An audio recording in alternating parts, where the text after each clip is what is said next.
Et donc on est d'accord finalement que la CAF est dans son rôle, Armokol. Vous aussi. La CAF serait restée dans son rôle si, une fois saisie par les acteurs du football camerounais, la CAF avait mené ses enquêtes en douce, sans communiquer à l'avance et sans notifier l'intéressé de ce qu'il y avait des plaintes. Ce matin, quand je venais à cette émission, j'ai vu une communication de l'un de ces acteurs qui, par triomphalisme, se félicitait déjà de ce que la CAF s'est saisie de l'affaire, souhaite des diligences. Je parle notamment de Djalakwan.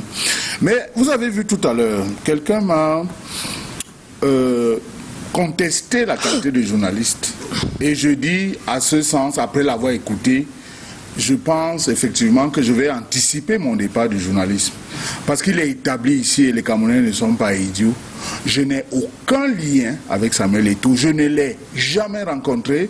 Mais vous avez écouté quelqu'un sur ce plateau défendre ses amis. J'ai entendu parler de Tagou. Et quand je convoque l'histoire, il me souvient que ce monsieur amenait le journaliste qui est sur votre plateau de temps en temps en Guinée équatoriale et que ça rapportait quelque chose. Normal donc qu'une fois ici, qu'il prenne sa défense. Moi, je dis et j'affirme de manière mordicus, je suis gêné qu'au Cameroun, que des Camerounais prennent sur eux de vouloir détruire un personnage comme Samuel Eto'o fils. Je l'ai dit tout à l'heure, quand je faisais allusion à son candidat de 2018, c'est pour dire qu'on peut avoir des divergences sur le plan politique, mais moi, je salue le travail d'un homme et d'un acteur. J'ai entendu dire que Samuel Eto'o fils est coupable de torpiller lui-même l'activité d'une fédération qu'il souhaite au niveau des fédérations de par le monde. Quelqu'un m'a posé la question de savoir sur le plateau pourquoi je n'évoque pas que Seb Blatter et Michel Platini ont été évincés. Exactement. Ils ont été évincés sans être lynchés dans leur propre pays.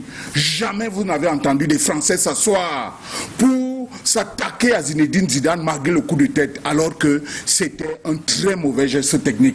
Jamais vous n'avez entendu les Français s'asseoir pour décider de ternir l'image de Michel Platini, ancien vice-président de la Fédération française de mémoire de journaliste, vous savez qu'il y a eu des débats quand même sur le coup de tête. Mais moi, j'ai entendu ce matin, j'entends depuis le début de cette semaine, y compris en France, il y a des débats. Radio France Internationale, je ne sais pas au nom de quoi, qui ouvre des débats et qui donne la parole uniquement à des gens qui sont contre Samuel Eto'o fils. Je dis, il faut que ça s'arrête à un moment donné. Écoutez, Samuel Eto'o fils, dites ce que vous voulez de lui, et je l'affirme ici, son plus grand péché, c'est de vouloir que la fédération fonctionne sur une certaine orthodoxie. Et moi, je vous ai dit, l'activité du sport n'est pas mon dada, mais moi, je me suis documenté. Et en me renseignant, j'ai appris que chaque fois que Samuel Eto'o fils est invité au conclave de la CAF, lorsqu'il arrive et qu'il pénètre la salle, c'est un remue-ménage extraordinaire où les gens se lèvent, ce sont des youyous.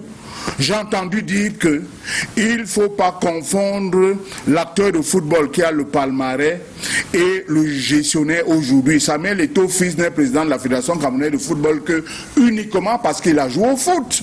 Et il n'a pas joué parmi les derniers, il a joué parmi les premiers. Il a tutoyé les grands entraîneurs de ce monde et des grands acteurs. C'est la raison pour laquelle, moi, au col, je refuse de croire que Samuel Eto'o fils, qui s'est donné à fond, qui aurait pu décider d'aller s'établir dans l'un des pays où il a été, mais revenu dans son pays, qui refuse de prendre son salaire pour injecter tout cela dans l'activité du sport, je refuse qu'on vienne me dire à moi que c'est le même Samuel Eto'o fils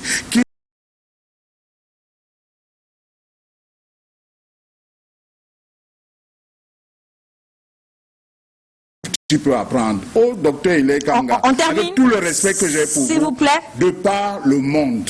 Il est des métiers sur lesquels les projecteurs sont braqués. Et ceux qui mènent ces activités, croyez-moi, c'est des personnes qu'on protège, surtout leurs compatriotes. C'est la raison pour laquelle, et je conclus là-dessus, en disant, j'ai entendu... Vous terminez s'il vous plaît. Je suis en train de terminer. Oui. J'ai entendu quelqu'un me contester toute analyse logique sur le cas Samuel Eto'o. Mais je vous dis, tant que Eto'o fils est camerounais, comme moi, et qu'il fait l'objet d'une mafia, parce que c'est de ça qu'il est question, je vous assure, je cesse d'être neutre et je vais le défendre chaque fois et de manière mordicus, sans attendre quoi que ce soit. Parce que pour défendre Samuel Eto'o, je le fais avec fierté, comme lui-même, à plusieurs occasions, a pu défendre le vert ou jaune de mon pays. Vous lui dire. Après,